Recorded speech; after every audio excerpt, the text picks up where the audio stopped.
Hello children, let's come back to our maths class.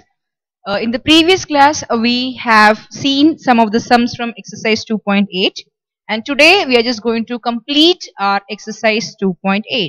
We have only one sum left in our exercise 2.8. Yes children? Yes, so let us complete our exercise 2.8. Take down your classwork children. Get ready with your classwork. Write down today's date and write down sum number 9. Today we are going to complete our exercise and we have only one sum left, that is sum number 9. Straight on ninth question. Write down question number 9. If z is equal to 2 minus 2i, find the rotation of z by theta radians in the counterclockwise direction about the origin when the first one is theta is equal to pi by 3. The second one is theta is equal to pi by 3 and the third one is theta is equal to 3 pi by 2. So you have here totally 3 subparts and the first subpart will be done as a classwork and the remaining 2 will be done as your homework. So just take down the homework children. So before we go to our classwork, you are just going to take down your homework questions. The homework is from exercise 2.8 subpart 2, that is sum number 9, subpart 2 and subpart 3. Okay children? Okay. Now let's start with the first sum. They have given you the value for z is equal to 2 minus 2i and here we are going to take the value for theta as pi by 3. So first of all write down the question. What is it? Theta is equal to pi by 3. So they have given you angle over here. Okay. Now take down the value for z. What is the value for z given children? It's 2 minus 2i. So put here 2 minus 2i. Okay, done.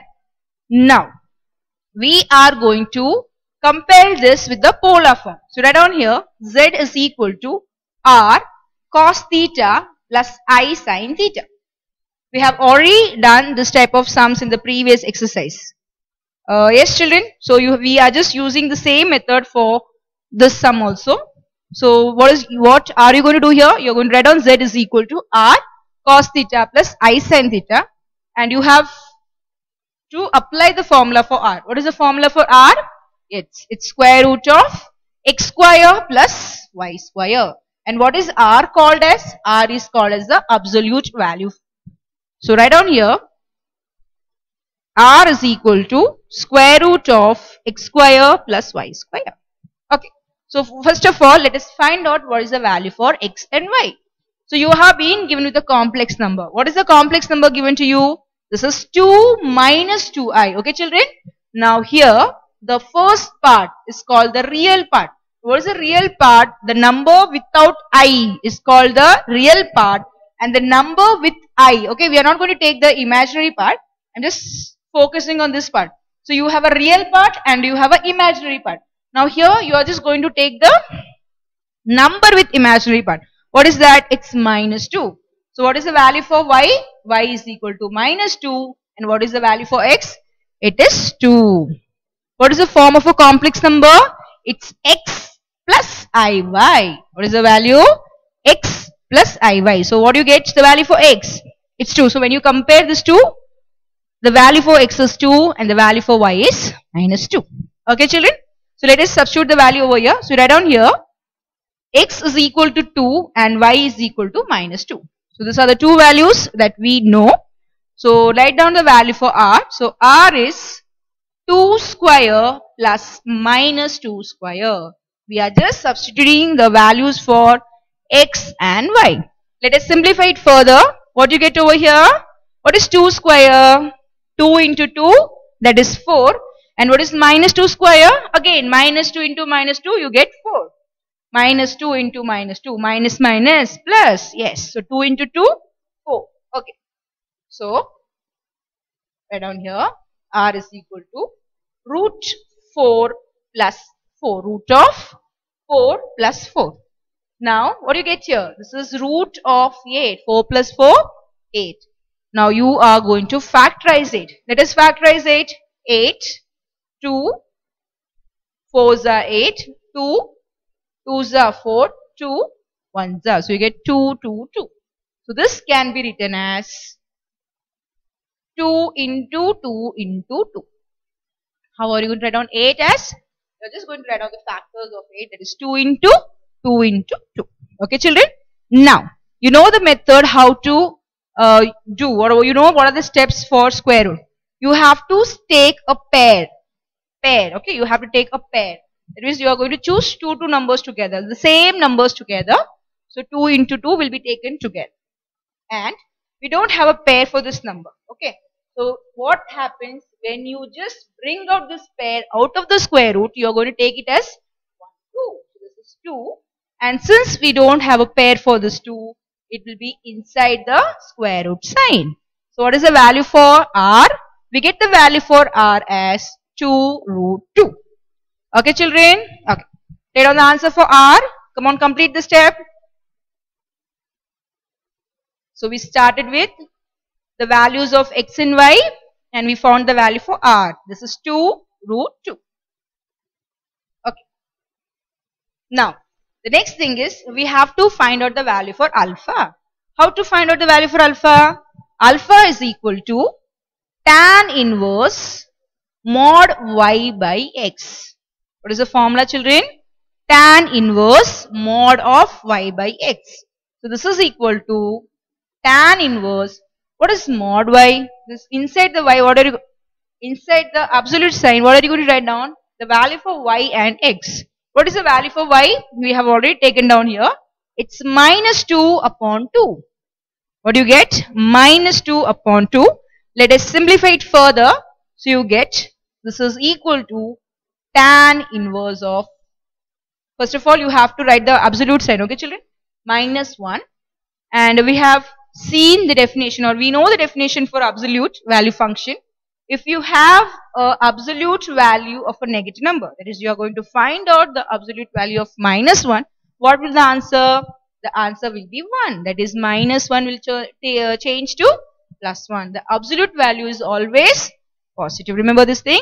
If you just take a negative number, you are going to get a positive answer. And if you take a positive number, again you are going to get a positive answer. So mod 1 will be 1. Getting the point, children? Yes. So what will be the answer for tan inverse minus 1? That is mod minus 1. This will be tan inverse of 1. So the minus 1. The absolute value of minus 1 is plus 1. And once you put here plus 1, the absolute sign should be removed. I got the value for absolute value, that is I have taken here as 1. Okay, now we have not completed our sum yet. We have to write down the value over here. You have the table of the different trigonometric functions. Yes, children? We have written the value for sine theta, cos theta, tan theta in terms of degree as well as radians. Yes, children? Okay, so here we are going to apply the answer in terms of radians. We are not going to write down the answer in terms of degree. We are going to apply, or we are going to just write down the value for alpha in terms of radian. Now what is a radian? Radian means you are going to express the value in terms of pi. Okay, children? So what you get here? Alpha is equal to. Now tan 45 degrees is 1. Okay, children? You can just confirm with your table. You should know this table. You should be thorough with the table. Because we are using from last 3 years, from 10th, 11th, we have used in 9th also. So tan 45 is 1. So tan pi by 4. The 45 can be written as pi by 4. 180 upon 4. So 4 4s are 16. 2. 45 days. Yes. So this will be written as pi by 4. I got the value for alpha. What is the value for alpha? Alpha is equal to pi by 4. Still, we have one more thing to do. What is the thing? Yes, here we have found the value for r. Okay. Now you have to find the value for theta. Do not take this value for theta over here, children. This is different. We have to use this in another manner. So do not touch this theta. Do not just put here the value for theta and complete your sum. That's totally wrong. You just do not touch this theta at right now. We know the value for alpha. Yes? Okay. Now, what is the thing you're going to do? You're going to check the quadrant in which this complex number is going to lie. What is the numbers you have here? It's plus 2 and minus 2. So, plus minus. Where is plus minus going to lie? Just check the quadrant. So, you have a quadrant over here. They're all positive numbers, yes? I'll just take two numbers, minus 1, minus 2, 1, 2, minus 1, minus 2. So where you have a combination of plus minus, children, this is plus plus. I have to take the first sign from x axis and the second sign from the y axis. So this is minus, this is plus, minus plus. This is minus minus. I have x values to be negative and the y values are also negative. So minus minus, and this one is plus minus. You see here, children, we have the positive values for x axis and we have a negative values on y axis. So you have plus minus, and here we are just focusing on plus minus. I have the value for x as plus and I have the value for y as minus. That is, you have a positive and a negative value. That means the complex number is lying on the fourth quadrant. Come on, let's write on the statement here. Write up. 2 comma minus 2 lies on fourth quadrant or lies in the fourth quadrant. Why it lies in the fourth quadrant? Because you have plus minus. Okay, when plus minus comes, it will lie in the fourth quadrant. So write down here 2 comma minus 2 lies in fourth quadrant. So what is the value for theta? Theta is equal to minus alpha. Do you remember this, children? Yes, we have already drawn a table for it. Yes, that is what is the value for theta when it lies in the first quadrant, when it lies in the second quadrant, when it lies in the third quadrant. We have already taken down under points to remember. So what is the condition for theta if it lies? That is, if the complex number lies in the fourth quadrant. Yes, the theta will be taken as minus alpha. Minus alpha, simple thing. You have to just put here a minus sign. That's all. Work is done. So I got the value for theta. What is the value for theta, children? It is minus pi by 4. Okay. I got the value for theta. What is the value for theta? It's minus pi by 4. Okay. Now what are we going to do is we are just going to substitute the value for theta and r in this complex number. Let's substitute the value. Right down here. Therefore, z is equal to, what is the value for r?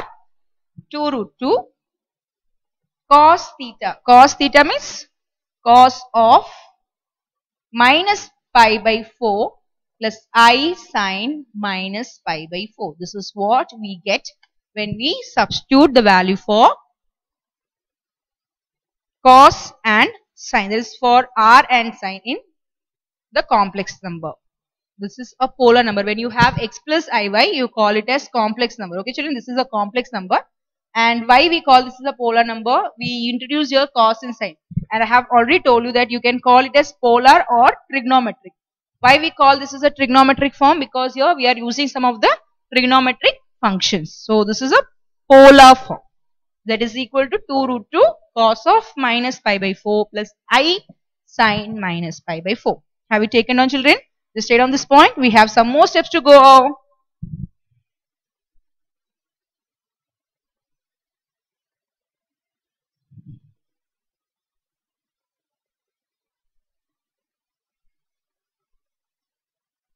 Okay, now just see the question. Let's read the question once again. If z is equal to 2 minus 2, I find the rotation of z by theta. You are going to find the rotation of z. Here we have just found the value for z. Now what are they asking? They are asking you to find out the rotation of z by theta radian. So how many, what is that? You have to find out the rotation of z. You are going to rotate z by how many radians? By theta radians. In which direction are you going to rotate it? You are going to rotate it in the counterclockwise. Okay, children, you have to just come to page 90. Refer page 90. Did you get your page 90? You can have, you can see there above example 2.34. Above example 2.34, a blue color line is there. Can you see a blue color printed line? Okay. Just read the statement, children. The complex number z into e raised to I theta. It's what? The complex number z e raised to I theta is a rotation of z by theta in the counterclockwise direction. Here that's the thing that we have to find out. Yes. So what you have to find out? You have to find out the rotation of z by theta radians. So how are you going to get that value? You have to find out z into e raised to I theta. So let's write down here. Rotation of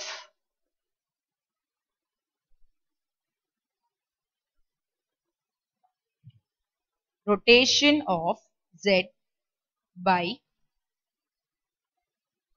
theta radians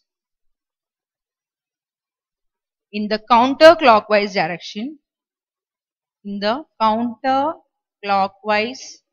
direction, is z e raised to I theta. This is what we have to find out. And here this theta is this value. What is that? We had theta is equal to pi by 3. Okay children. So you have to take the value for theta as pi by 3 over here. Okay. Because they are asking rotation of z by theta radians. So you are going to take this value. Have you taken on the formula? Have you taken on the statement? So rotation of z by theta radians in the counterclockwise direction is z e raised to I theta. Z e raised to I theta. Okay. Let's go for the value. Before we go to the steps, let us write down the value for e raised to I theta. Now, e raised to I theta can be written as cos theta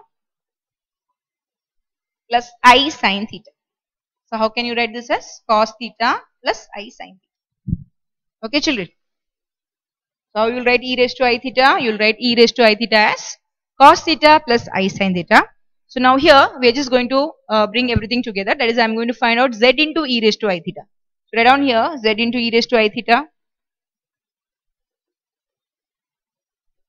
So this is equal to, so z into e raised to I theta is equal to, what is the value for z children?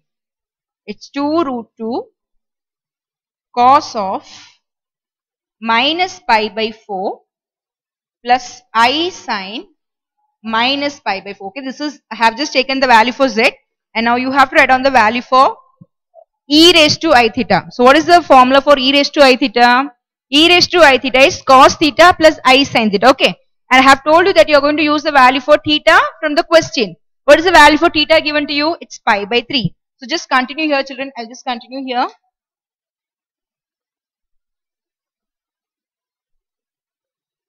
Come on, just substitute the value. So I'll just put a bracket over here into cos of pi by 3 plus I sin pi by 3. Are you clear? So what we have done? We have just substituted the value for z and e raised to I theta. So z already we have found. Yes, we have found the value for z and I know the formula for e raised to I theta. It is cos theta plus I sin theta. And what are you going to do in place of theta? You have to replace theta. What is that is you are going to replace the theta from the question itself. So you are going to take the value for theta from the question that is given to you. So pi by 3. So just put here cos pi by 3 plus I sin pi by 3. Okay children, here again we are just going to use the properties of a polar form. So here we have a multiplication of two polar numbers. Okay, so let's see how to proceed it. So write down here.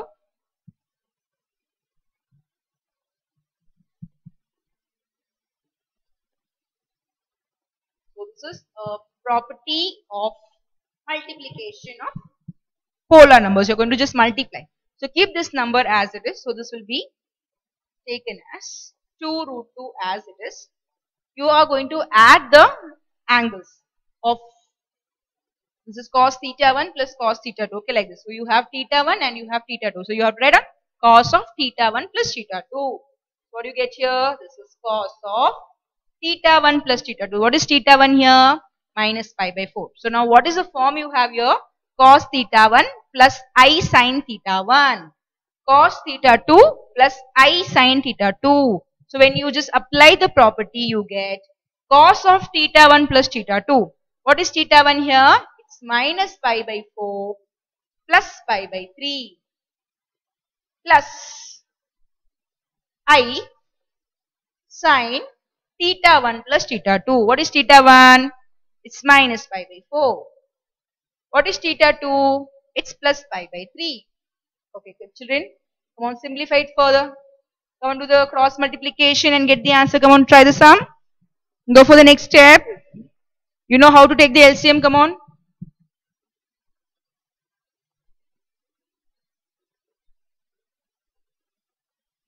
So here you get this step using the properties of polar form. We have taken on some of the properties, children. So that's what here.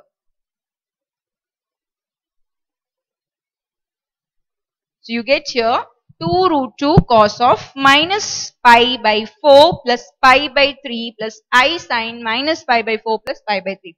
Shall we cross multiply? I hope you have completed the step. Let's check your step. So this is equal to 2 root 2, okay, minus 3 pi. I'll just do the calculation over here so that if I get the answer for this part, the same answer I can just write for the next part also. So I'll just do the simplification here. It's minus pi by 4 plus pi by 3. I'll go for the cross multiplication. So I get minus 3 pi plus 4 pi upon 12. Minus 3 pi plus 4 pi upon 12. So 4 minus 3, it's 1. So you get the answer pi by 12. So what is the answer? Pi by 12. Okay children. So let us write down here. So cos of pi by 12 plus I sin pi by 12. So this is the answer. So 2 root 2 cos of pi by 12 plus I sin pi by 12. Okay children, now what are we going to do here is, we are just going to write down this in terms of E. You see here, what is the formula for e raised to I theta? The formula for e raised to I theta is cos theta plus I sin theta. Okay, so we are just going to replace this in terms of e raised to I theta. So just see here children. Okay, I am going to use this for that part. So I'll just write the number as it is, that root 2 as it is. Now cos theta plus I sin theta is e raised to I theta. So what is it? That is theta comes in the power form. Okay. So what you'll write down here, e raised to I is as it is. And what you will write in place of theta children? What is theta here? You have pi by 12 in place of theta. So you write down here e raised to I pi by 12. So what is the answer? 2 root 2 e raised to I pi by 12.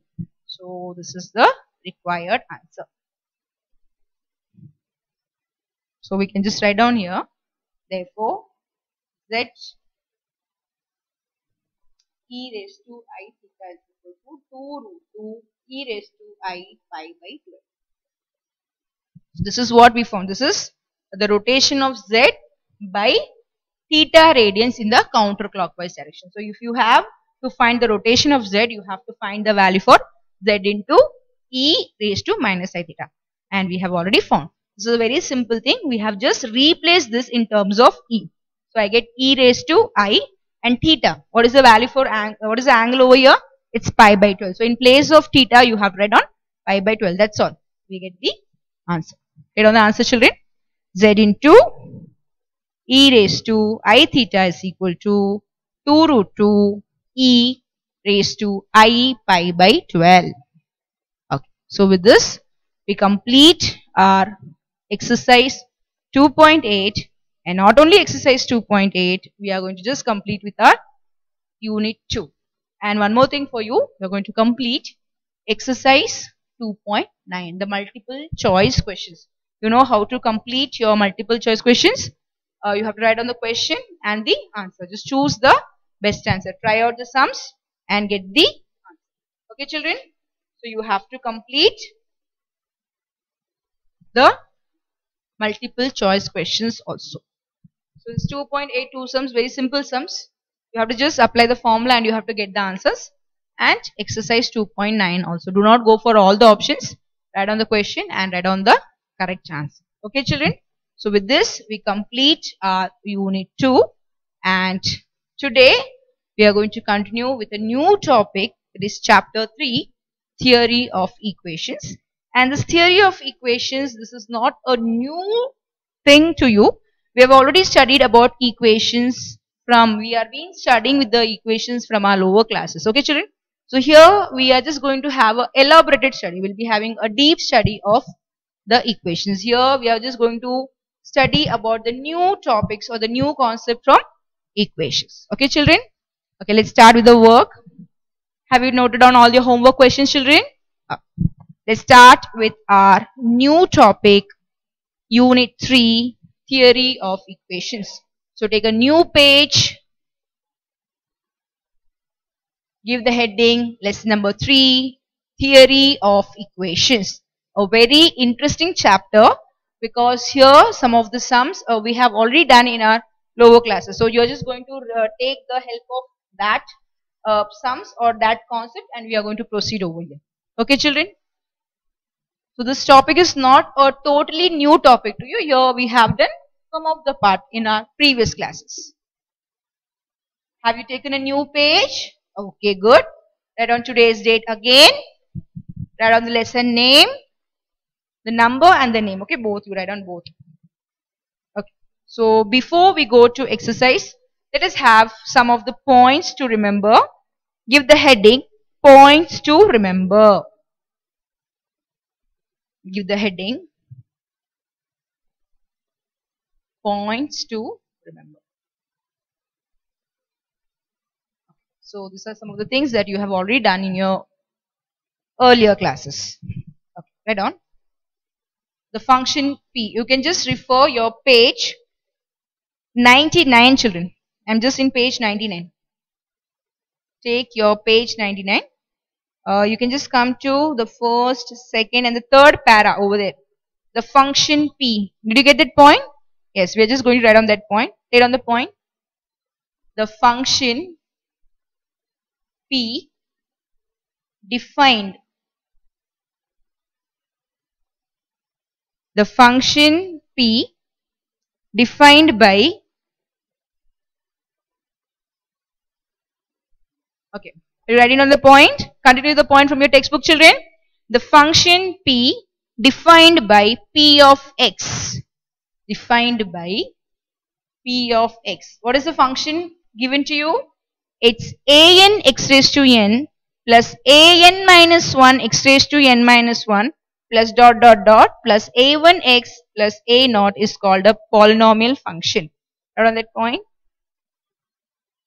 An x raised to n plus an minus 1 x raised to n minus 1 plus an minus 2 x raised to n minus 2 plus dot dot dot a1x plus a naught is equal to 0 is called a polynomial function. Okay, so this function is called as polynomial function. So in under functions we have studied different types of functions, like we have a monomial, we have a binomial function. Yes. So polynomial function, just you have more than 2 terms. Okay, so when you have more than 2 terms, you mostly call it as polynomial functions. Here you have more than 2 terms. Okay, let's take on the next point over here. Second one, the equation. So when you have P of X is equal to, you have to call it as a function because here you have been defining a function.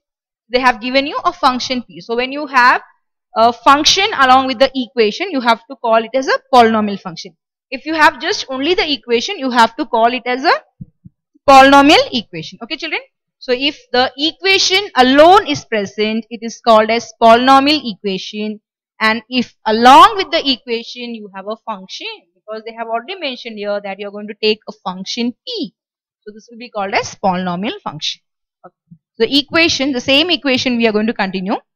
An x raised to n plus an minus 1 x raised to n minus 1 plus an minus 2 x raised to n minus 2 a1x plus a naught is equal to 0 is called a polynomial equation.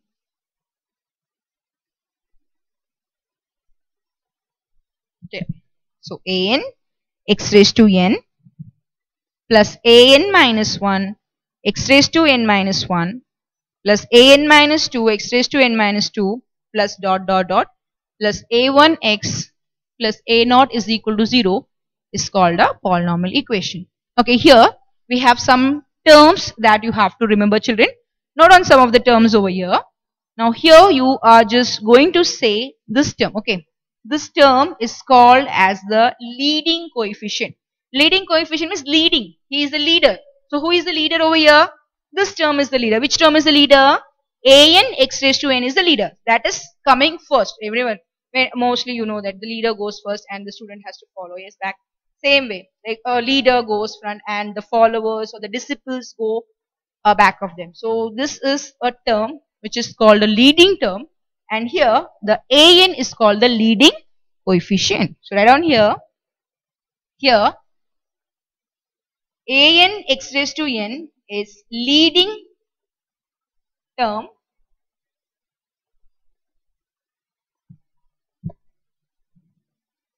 and an is the leading coefficient and an leading coefficient. So you have to just, if suppose they ask you any one word questions or a multiple choice question, it will be useful for you.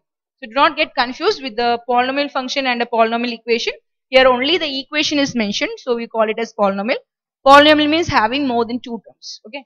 Here you have a function defined along with the equation, so you have to call it as polynomial function. The first term, the leader term, is called as the leading term, and the coefficient, you know the coefficient is, if you have 3x square, the 3 is called the coefficient. The numbers are called the coefficients. And you have to consider the sign also for the coefficient. If you have a minus 3 means minus 3 is the coefficient. So write down here an x raised to n is the leading term and an is the leading coefficient. It's not and, children. I am not writing down here and. It's an. A to the base. N is written below a. Okay. Okay, just now listen to me some of the points over here. We are not just going to write down these points over here. I'm just going to explain you the different polynomials which is given to you in the book. Just come to page 99, children. Have you taken on these definitions? It was from the textbook only. Yes, children. So we have, they have given you many definitions over there. Let's go with some of the definitions. Complete the points fast.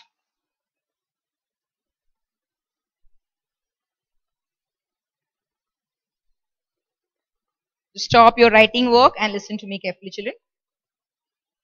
Listen. A polynomial with a leading coefficient 1 is called a monic polynomial. So if the leading coefficient of a polynomial is 1, like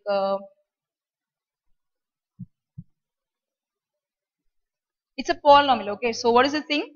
If the coefficient is 1, that is the leading coefficient. They're talking about a leading coefficient means the first term should have the coefficient as 1. Suppose if you have x cube plus 2x square plus 5x plus 3. Okay, suppose you have a equation. Now this is a polynomial. Okay, because here it's more than 2 terms. And here what about the coefficient of the leading term? It's 1 because I don't have any number here. So we have to take it as 1.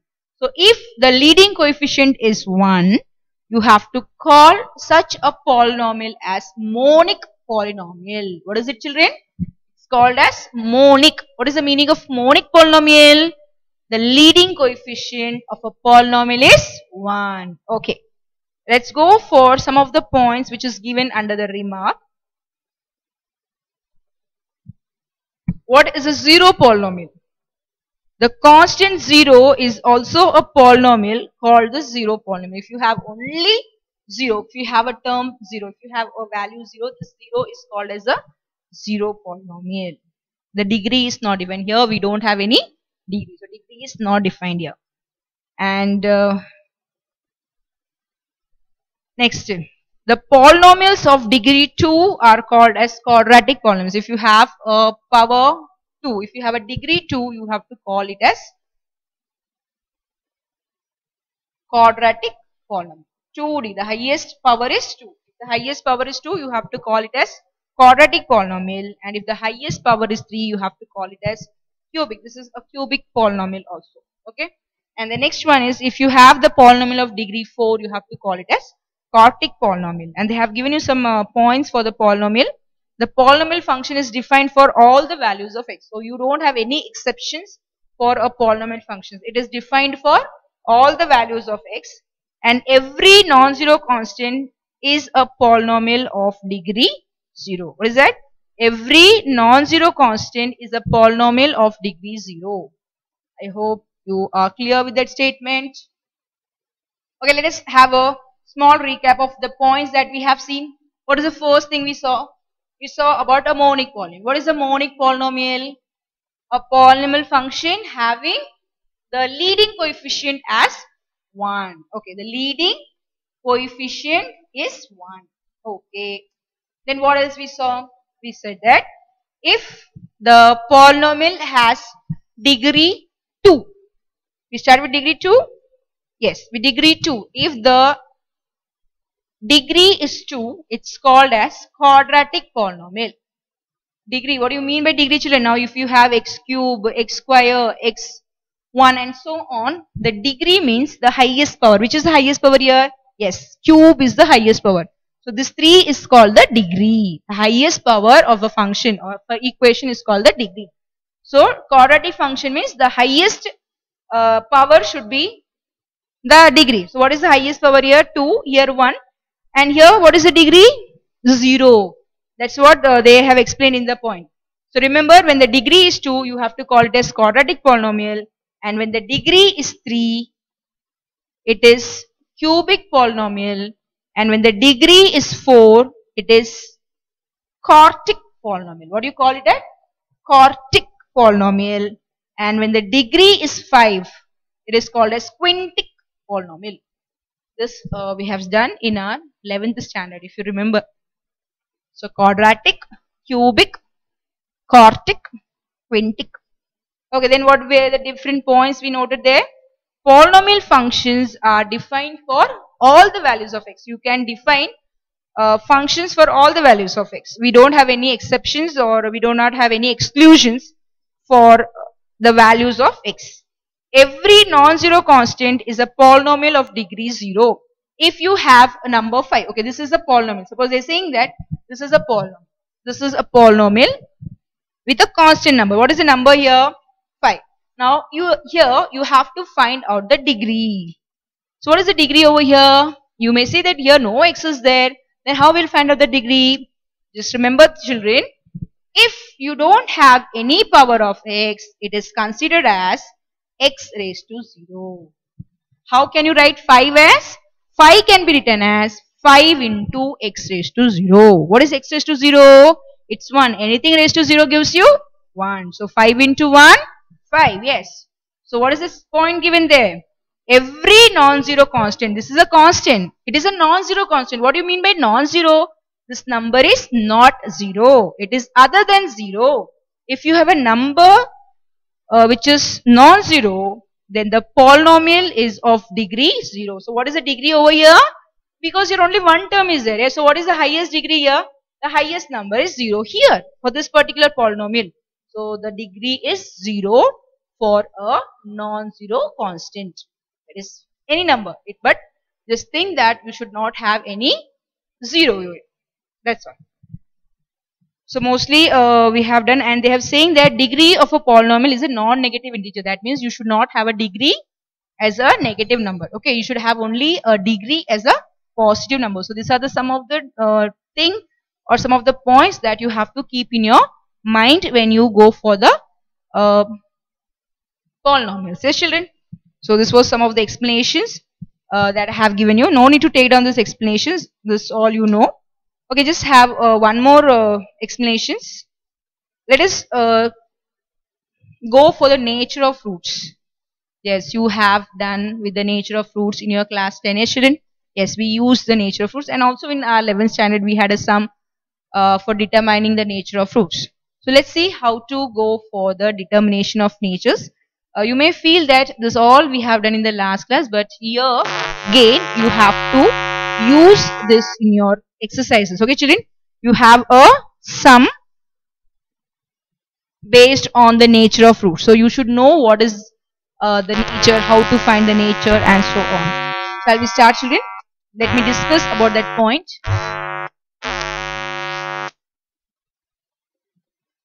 So first of all, when you just talk about nature of the roots, you should know what is the meaning of delta. Delta is called as discriminant. What is this called as?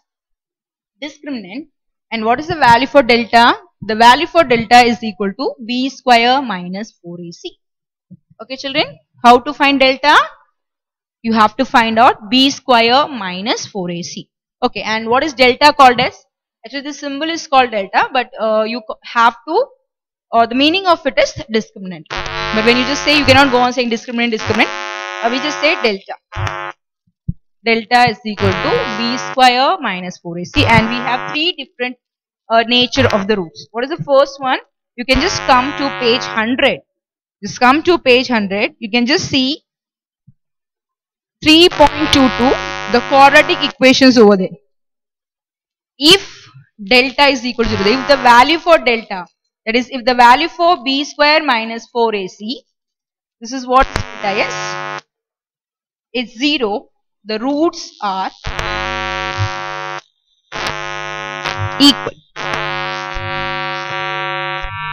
And if delta is positive, if you get a positive answer, what will be the nature of the roots? The roots are real and distinct. You have to say the roots are real and distinct. Okay children? So this is what you have to say about the nature. If delta is greater than 0, what is the meaning of greater than 0? That means the value for delta is positive. I should get a positive answer. If I get the answer to be 0, the roots will be equal. If you get the value for delta as positive, you have to say the roots are real and distinct. And if you have the value for delta less than 0, you have to say there is no real roots. That means you don't get a real root for it. The answer will be in complex, imaginary roots. You will get a imaginary roots. Delta less than 0 means you have to get a negative value. This is a negative value, this is a positive value, and this is 0. On this point children, write on point number 3. Around delta is equal to b square minus 4ac, which is called as discriminant, and write on. So if delta is equal to 0, roots are equal. If delta is greater than 0, roots are real and distinct, and if delta is less than 0, it has no real roots.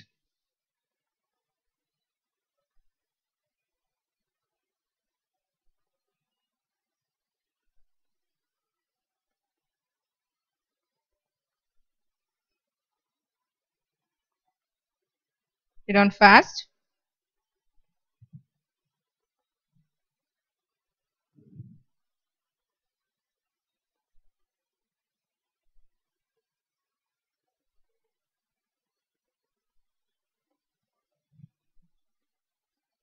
Have you completed children?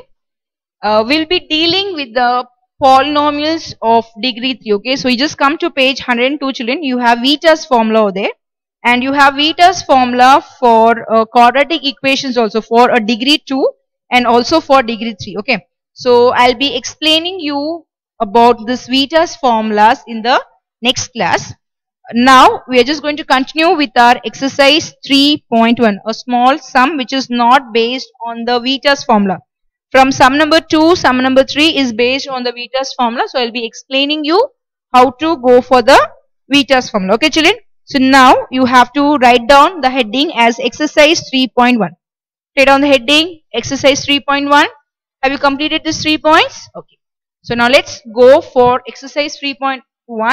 I've already told you that I'll be explaining you about Vieta's formula for degree 2 and degree 3 in the next class.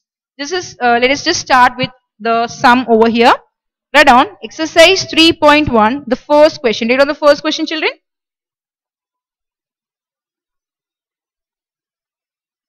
Here the first question is just based on the quadratic formulas that we have done in our lower classes. Okay children. So just go with one. Let us start with one exercise 2. If the size of a cubic box are increased by 1, 2, 3 respectively to form a cuboid. Okay, so what is being done? First of all, you have a cubic box. Now what happens to a cubic box? You are just increasing the size of the cubic box. And when you increase the size of a cubic box, what you get? You get a cuboid. Now what is cube? Cube is a 3D form of square. I already told you in your previous classes. Cubic or cube, what is that? Yeah, cube is a 3D form of square. Like you can just give an example like dice.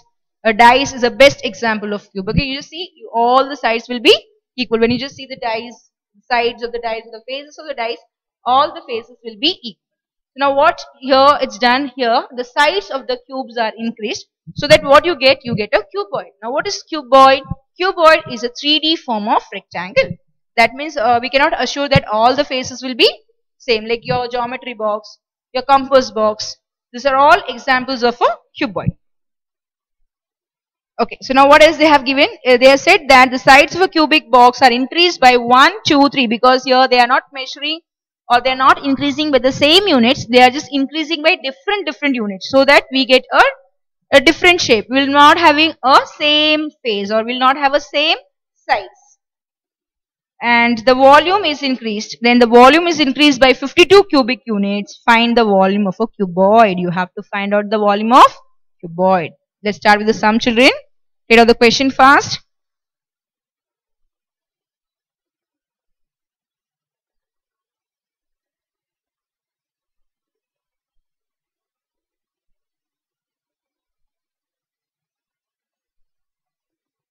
For explaining the Vita form, it takes some time. Okay, children, so I'll be just continuing in the next class so that I can give you a broad explanation or we can just explain that in detail.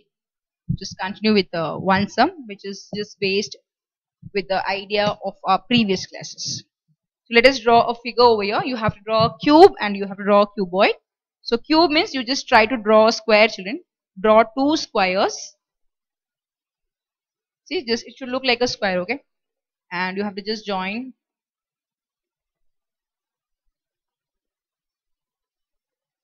This is a cube. And you are going to draw a cuboid because this cube is changed into cuboid. For cuboid, you have to draw a rectangular shape.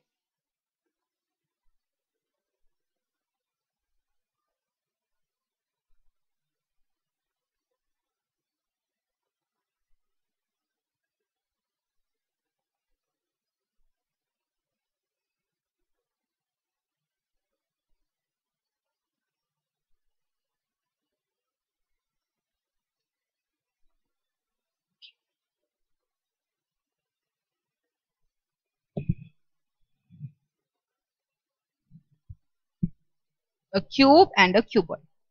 Just draw the figure. This is a cuboid. So these are the conversions. Okay, so cube is being changed into cuboid. Cube is a 3D form of square and cuboid is a 3D form of rectangle. And I have given an example for cube and also example for cuboid. Yes, you can just see the different examples in your day-to-day related life. Like you can just find out many examples for cube and cuboid. Shall we start with the work, children? So here I'm just going to take it as A. Consider this side as A because I have told you that all the sides will be same. Just think of a dice.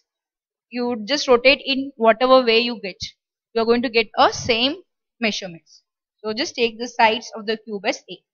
It is going to be the same. Okay, now for just see how is a cuboid formed. Now how you get a cuboid? The sides of a cubic box are increased. It is being increased. How it is increased? By 1 unit, 2 unit and 3 unit respectively.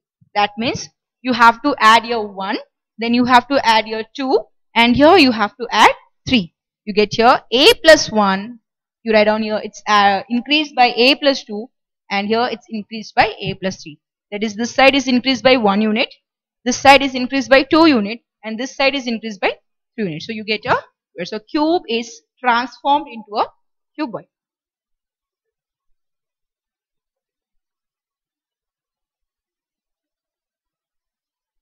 Okay. And what else is given to you here? The volume is increased by 52 cubic units. So the volume is increased. So here, of course, the volume will be less because you have A.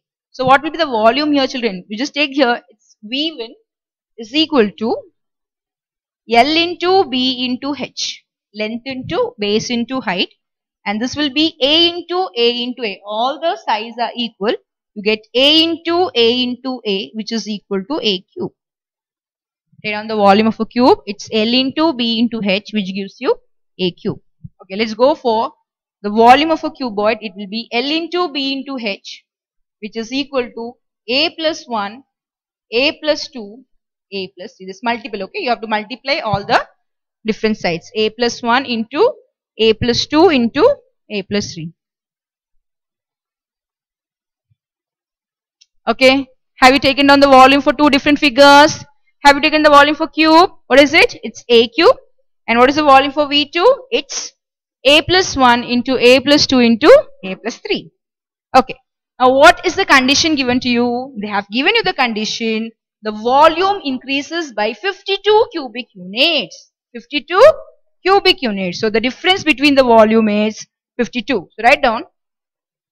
Since the volume increases by 52 cubic units, V2 minus V1 is equal to 52. There is an increase in the volume. Of course, there will be increase, because the sides are being increased. All the sides, the length, the breadth and the height are being increased. All the dimensions are increased. So if the dimensions are being increased, the volume is going to increase. So what is the difference between the two volume? It's 52. So write down here, V2 minus V1 is equal to 52. So now here we are just going to substitute the values. Come on, let us put the values. The thing over here, you have to find out the value for V1 and V2. Here they have asked you only to find out the volume of a cuboid. That is, you are going to find out the value for V2. So let us apply the values that we have got. What you have got here? A plus 1, A plus 2, A plus 3 for V2 and A cube for V1. Let us write down the values here. Very simple, children. Just substitute here. This is A plus 1, A plus 2, A plus 3. This is V2 minus, what is V1? It's A cube. And what else is left here? It's 52. Come on children, here we are not going to multiply all the three brackets together. Just go on multiplying two brackets at a time. I'm just going to multiply this two. Let's see how to multiply. So A into A square. What do you get here? A into A square. A into 2, 2A. Okay. Now let's go for 1. 1 into A, it's A. 1 into 2, it's 2. So I have just opened the first two bracket. I'll just keep this bracket as it is. Okay. Minus A cube is equal to 52. Get on the point. Just some simple calculations.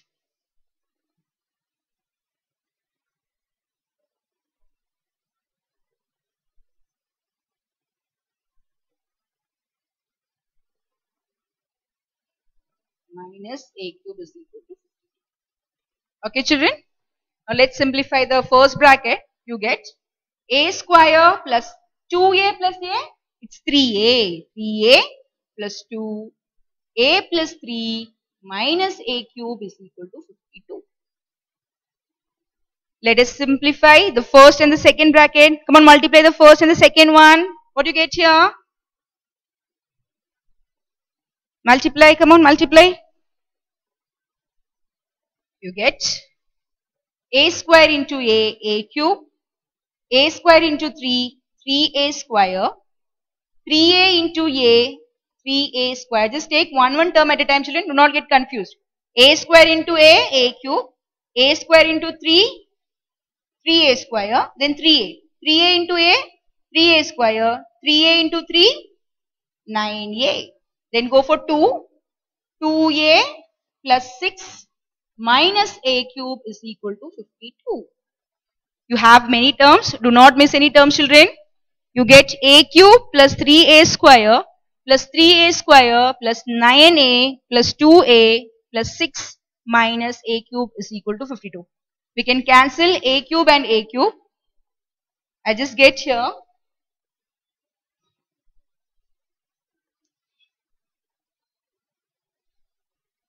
3A square plus 3A square gives you 6A square. So write down here 6a square, then 9a plus 2a, it's 11a, and I have here plus 6 is equal to 52. So when I just cancel a cube and a cube gets cancelled, that's all. And we have just added the like terms over here. So 3a square plus 3a square gives you 6a square. 9a plus 2a gives you 11a. And what is left here, children? Plus 6 and 52. So try to bring all the numbers on one side. 6a square plus 11a plus 6 minus 52 is equal to 0. 52 minus 6, it's 46. So 6a square plus 11a minus 46 is equal to 0.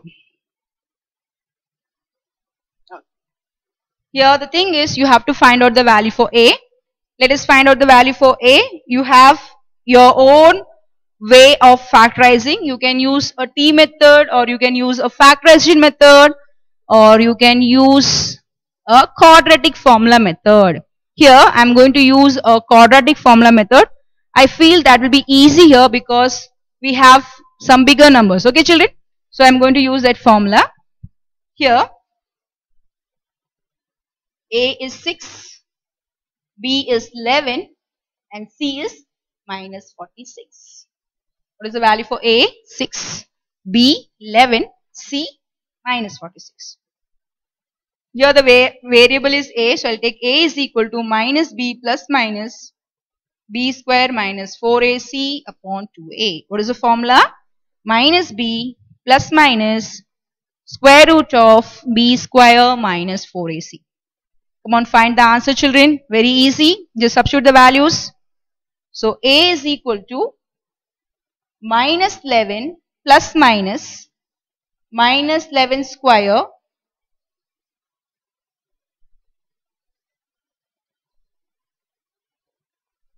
minus 4 into 6 into minus 46 upon 2 into 6. So what do you get here?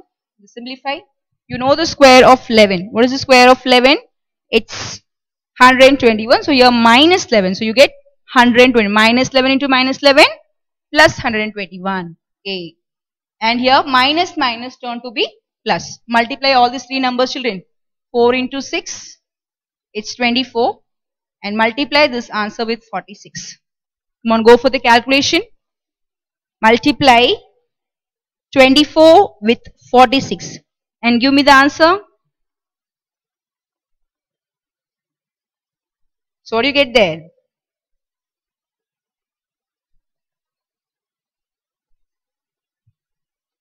Have you found the answer, children?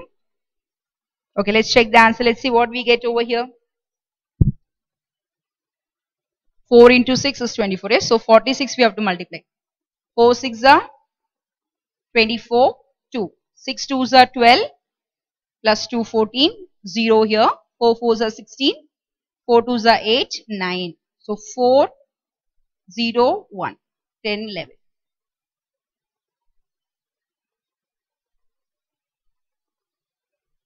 Yes.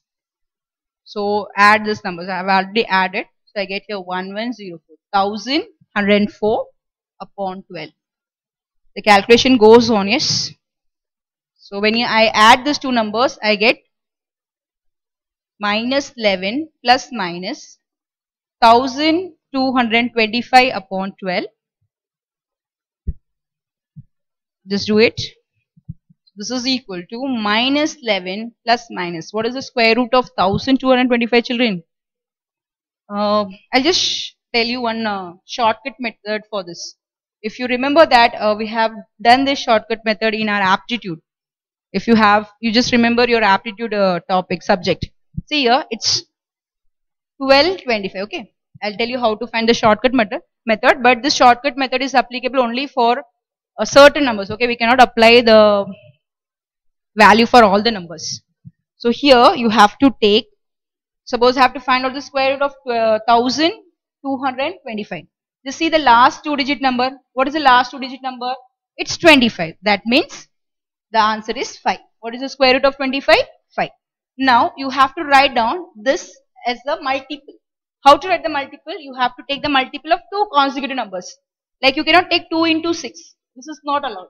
You have to take it as 3 into 4. Okay, 3 into 4 is 12. Now from 3 into 4, you have to take the lowest number. Which is the lowest number? It's 3, yes. So what is the square root of 1225? It's 35. This step, this method we have done in our aptitude. I hope in 8th standard we have done this method.